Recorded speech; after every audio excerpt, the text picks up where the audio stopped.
வாங்க பாய் வீட்டு கரியானம் காய்ச்சுவோம். பாய் வீட்டு திருமணத்தில் 5 கறி சாப்பாடுன்னு போடுவாங்க. நெய்சோறு, தால்ச்சா, கரியானம். அந்த அளவுக்கு கரியானம் டேஸ்ட்டாக இருக்கும், எல்லாருக்கும் தெரியும். எல்லாருமே விரும்பி சாப்பிடுவாங்க. பாய் வீட்டு கரியானம் மாதிரி தான் காய்ச்சணும்பாங்க. அந்த மாதிரி இப்போ டேஸ்ட்டை நம்ம கொண்டு வர போகிறோம். ஸ்டெப் பை ஸ்டெப்பாக பாருங்கள், ஸ்கிப் பண்ணிடாதீங்க. குக்கர்லேயும் செய்யலாம், சட்டிலையும் செய்யலாம். இப்போ நான் குக்கரில் செய்ய போகிறேன். கடாய் காய்ஞ்ச பிறகு ஆயில் போட்டுக்குங்க. ஆயில் ஊற்றிட்டு அதுக்கப்புறமா பட்டை, கிராம்பு, ஏலக்காய், பிரியாணி இலைன்னு சொல்லுவோம், அதையும் போட்டுக்குங்க. போட்டு நல்லா வதக்கிக்கணும்.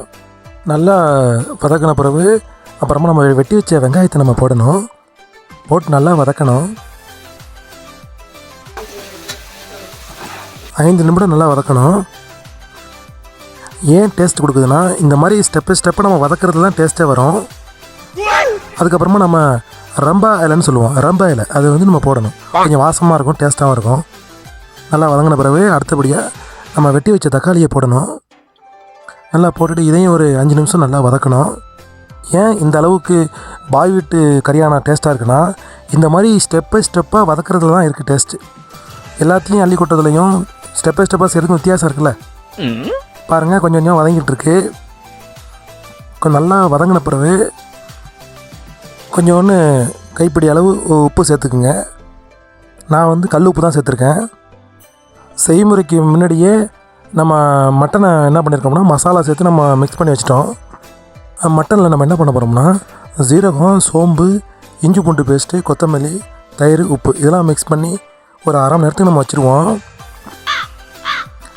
நம்ம முன்னாடி சொன்ன மாதிரி தான் வதக்கிறதுல தான் டேஸ்ட்டே இருக்குது. ஸ்டெப்பாக இந்த மாதிரி வதக்கணும். இங்கே தான் முக்கியமான ஒரு கட்டம் என்னென்னா, இஞ்சி பூண்டு பேஸ்ட்டு. இந்த இஞ்சி பூண்டு பேஸ்ட்டு சேர்த்த பிறகு நல்லா வதக்கணும். எண்ணெய் பிரிஞ்சு வரணும், அப்போ தான் அந்த டேஸ்ட் வரும். பாருங்கள், நல்லா கொதிக்குது. இப்போ பார்த்தீங்கன்னா எண்ணெய் ஓரமாக இப்போ பிரிஞ்சு வரும், அப்போ தான் அந்த டேஸ்ட் நமக்கு வரும். மிளகாய்த்தூள் சேர்த்துப்போம். சேர்த்துட்டு நல்லா கிண்டிடணும். பார்த்தீங்கன்னா எவ்வளோ கலராக இருக்குது பாருங்கள். அப்படியே அந்த எண்ணெயெல்லாம் பிரிஞ்சு ஓரமாக வர பாருங்கள். நல்லா கிண்டுன்னு கிண்டணும். கீழே அடி பிடிச்சாமல் பார்த்துக்கணும். அப்பப்போ நமக்கு நான் ஃபோனை குறைஞ்சிட்டு இருந்துடக்கூடாது. அப்பப்போ கிண்டிக்கிட்டே இருக்கணும். இந்த மாதிரி நல்லா பதத்துக்கு வரணும். மல்லி சேர்த்துக்கிறோம். மல்லியை சேர்த்துட்டு ஒரு கிண்டு நல்லா பதமாக கிண்டுங்க. அடுத்தபடியாக தயிர் சேர்க்குறோம். ஒரு அரை பாக்கெட்டு தயிர் சேர்க்குறேன்.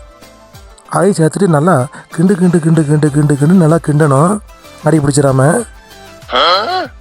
நல்லா பார்க்கணும், பதத்தை பார்க்கணும், எப்படி வந்துருக்குன்னு பார்க்கணும். பார்த்தீங்கன்னா அந்த ஓரமாக எண்ணெயெல்லாம் பிரிஞ்சு வந்துக்கும். அதுக்கப்புறமா நம்ம புதினாவை போடுறோம். ஒரு பிடி அளவு புதினா போட்டு அதையும் நல்லா கிண்டுறோம். பார்த்தீங்கன்னா மணக்கும் அப்படியே. இப்போ நம்ம என்ன பண்ண போகிறோம்னா, அடுத்த ஸ்டெப்பு கறி ஊறிட்டுருக்குல்லவா, அந்த கறியை தூக்கி நம்ம உள்ளே போடுறோம். மசாலா மிக்ஸ் பண்ணி வச்சுருக்கோம்ல, அந்த கறியை எடுத்து உள்ளே போடுறோம். நல்லா கிண்டுன்னு கிண்டுறோம். ஒரு பிரட்டல். பார்த்தீங்கன்னா இப்போ உங்களுக்கு வந்து வாசம் கம்மன்னு அடிக்கும். அதுக்கப்புறம் என்ன பண்ண போகிறோம்னா, கொத்தமல்லி நம்ம கலந்து அந்த தண்ணியை போய் மிக்ஸ் பண்ண போகிறோம். கொஞ்சம் உப்பு சேர்த்துக்கலாம். இப்போ நம்ம அது என்ன பண்ண போகிறோம், கொத்தமல்லி தண்ணியை வந்து இதில் ஊற்றுறோம். ஊற்றிட்டு கொஞ்சம் லைட்டாக கிண்டி விட்டுட்டு உப்பு பதம் பார்த்துக்குங்க. பார்த்துக்கிட்டு நம்ம குக்கரை மூடியை போட்டுற வேண்டியது தான். கொஞ்சம் உப்பு போட்டுக்கலாம்.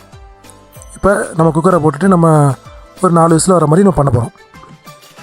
நண்பர்களே, இதோ ரெடி ஆகிட்டு பாருங்கள், பாய் வீட்டு கரியானம். இதோ ஒரு பீஸ் எடுக்கிறேன் பாருங்கள், எப்படி இருக்குது, அருமையாக இருக்கா?